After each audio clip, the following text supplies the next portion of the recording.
Good evening. At first at 5 streets in one Southeast Portland neighborhood are back open following an hours-long search for 2 armed robbery suspects. Thanks for joining us. I'm David Molko. People living near Adventist Hospital were told to stay inside and lock all their doors as officers looked for the suspects who are now in police custody. Let's bring in Mike Benner, who's outside Central Precinct tonight. Mike, part of the reason this took so long to resolve a lengthy standoff with the man and woman allegedly involved here. Yeah, that's right, David. That standoff lasted several hours. Right now, we're outside Central Precinct where those suspects will be brought and booked into jail very shortly if they haven't already. And it marks an end to a very long and intense stretch for specially trained officers here at the Bureau. Wednesday morning in Southeast Portland, tactical teams from the Portland Police Bureau gear up ahead of a search for 2 armed robbery suspects. Neighbors are left stunned. Little shocking this morning, a little concerning, but definitely feel a lot safer with all the police force out here. It all started around 6:30 in the morning. Police say a man and woman robbed the 7-Eleven at Southeast 92nd and Division at gunpoint. Responding officers spotted the suspects who ran into the nearby neighborhood. Crisis negotiators and the Special Emergency Response Team, or CERT for short, were called out to assist in the search. This is definitely a heavy lift for our tactical folks, but they also train for this, and they're ready for this. Sergeant Kevin Allen calls it a heavy lift because this is the second call-out in a matter of hours for the Bureau's tactical teams. Late Tuesday night, they helped in the hours-long search and apprehension of a man behind a violent crime spree. Authorities say 30-year-old Christopher Sean O'Connor stole a car and drove it to a fast food restaurant near Northeast 103rd and Weidler. From there, police say O'Connor ran into a restaurant, grabbing a meat cleaver from the kitchen. Then this happened. I got a phone call from my son, and he had told me that a gentleman had just tried to hijack his car, tried to stab him and take my little 2-year-old grandson. He told him, if you don't let me take the car, I'm going to kill you.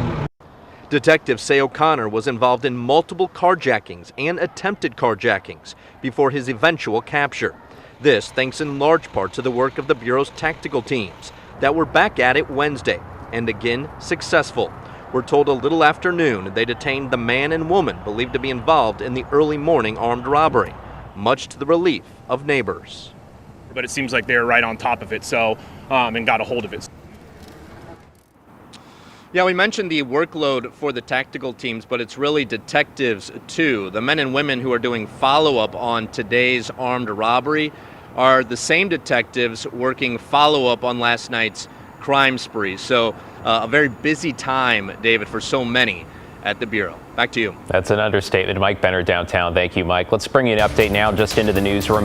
The tow truck driver who allegedly struck another tow truck operator in Portland over the weekend and kept going has now been found. You might remember Mike Benner's reporting about the hit and run on I-84. The victim said he was responding to a crash on Sunday and was outside his truck when he was struck and nearly killed. Now, the driver of the second tow truck says he saw news reports and then reached out to authorities. He told police he didn't immediately know that he hit someone. He says a tarp had landed on his windshield and he temporarily could not see, though he did hear a thump. Now, at this point, there are no arrests or citations, and we have a little good news here.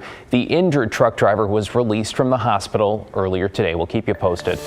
One person is dead tonight following a stabbing in downtown Portland near the Art Museum. This was last night in the South Park Blocks area near Southwest 12th and Jefferson. Police have made an arrest, a 25-year-old named Jonathan Grawl. No word on what led to that stabbing. Police say they will publicly identify the victim once his family is notified.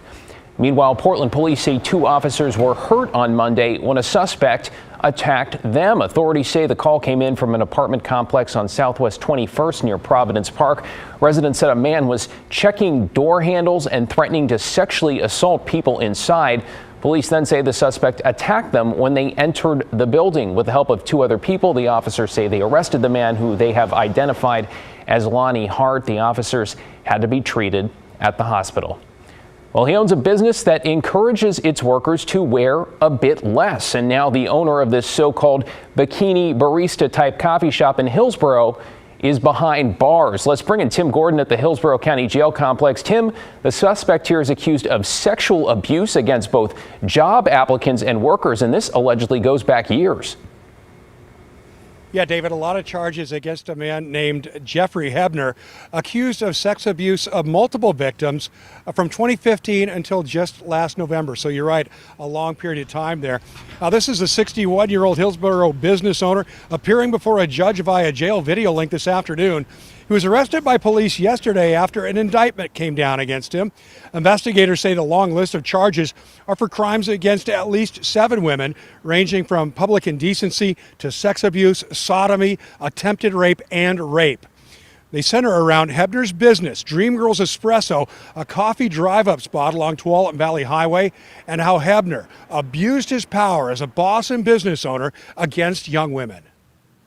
They all follow this pattern of him under the guise of interviewing people to work at his business, then plying them with alcohol, convincing them that they should have sexual relations with him, but then more often the assaults and without consent. Now, Hebner will remain in jail for now. He has a release hearing set for February 8th.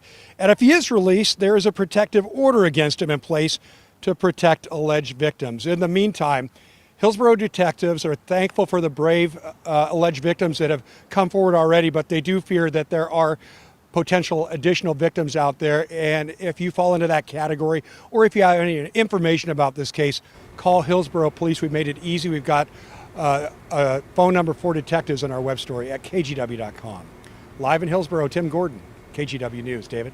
Thank you, Tim. We've got some new information tonight coming in after police in Southern Oregon say the kidnapped suspect they were searching for killed himself. Authorities now say Benjamin Foster was also behind a double murder. Now, yesterday, police say they tracked Foster down to a house in Grants Pass and surrounded him.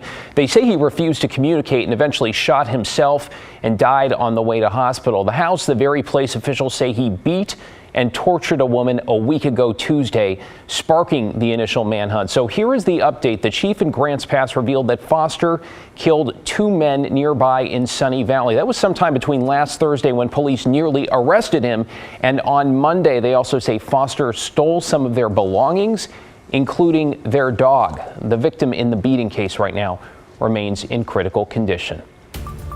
Well, now to a follow-up on a KGW investigation into a former Portland lawyer who embezzled millions of dollars from her clients, in some cases stealing insurance money meant for those who had suffered traumatic brain injuries. Investigative reporter Kyle Hiboshi is in the newsroom. Kyle, you've been following the Lori Devney saga for years. You have tried to get some sort of explanation from her, too, and today she was handed her sentence. How many years, Kyle? David, a judge in Multnomah County sentenced Devney to 14 years in prison. Now, that's on top of her federal sentence, where Devney is already facing more than 8 years behind bars. The 2 sentences will run concurrently or at the same time. Prosecutors allege Devney stole money from her clients by forging insurance checks, stealing the funds, and lying to her clients about the payouts. According to investigators, Devney defrauded at least 135 clients out of roughly $4.5 million. She used the money to pay for her extravagant lifestyle, including big game hunting trips in Africa, luxury vacations, a home remodel, and expensive cigars. During today's hearing, Devney apologized to her victims in what the state bar calls the worst fraud by a single lawyer in state history. I want each individual to know that I did not set out to hurt them. I did not choose them to be a target, but I did fail to see them. I see them now and will always feel an obligation to them. It's important to note there have been some changes as a result of this very case. The state bar raised its cap on how much victims of a dishonest lawyer can claim from the bar's client security fund.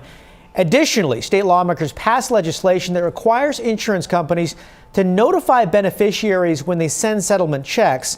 That way the client will know money is available at the very same time as the lawyer.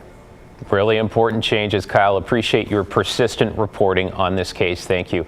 Let's take you to Salem now, where dozens of people, some who have lost family members, rallied to call for more recovery and treatment resources across the state, with Oregon last in the nation, last when it comes to access to substance use treatment for those who need it. Our Daisy Caballero's in Salem tonight. Daisy, we have heard these calls before with hope perhaps with a new governor at the helm that things might finally change.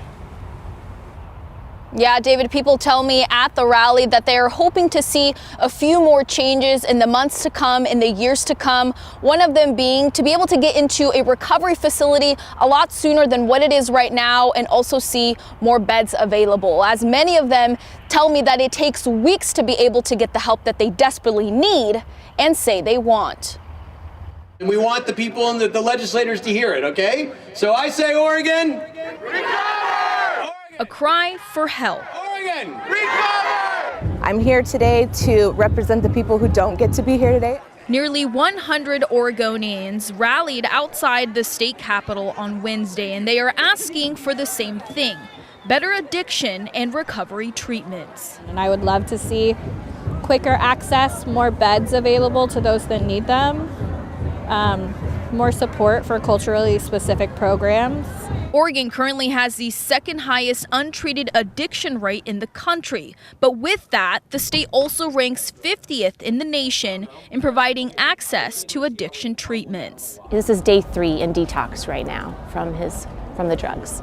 Jessica McCurdy is a recovering addict and shares her son Cameron is in treatment right now. He's been struggling with addiction since he was 17. He is now 23. When somebody is ready to get sober and clean, it's this gift of desperation we talk about, and that can be minutes or even hours. And so we need to have access to a place for us to go when we are struggling and we need it, and we want to get help that moment. But it's not as easy as it sounds. Many people seeking treatment wait weeks for a bed to open up, and state representatives are hoping for that to change very soon. My plan for the future, of course, is to assure that we put significant resources into mental health services, into addiction services, that we plan for the future to make sure that anybody who's struggling now and in the future will have an opportunity to get the services that they need. Representative Tana Sanchez says she is 48 years sober and once dreamed of having the uplifting community like Oregon Recovers throughout her journey.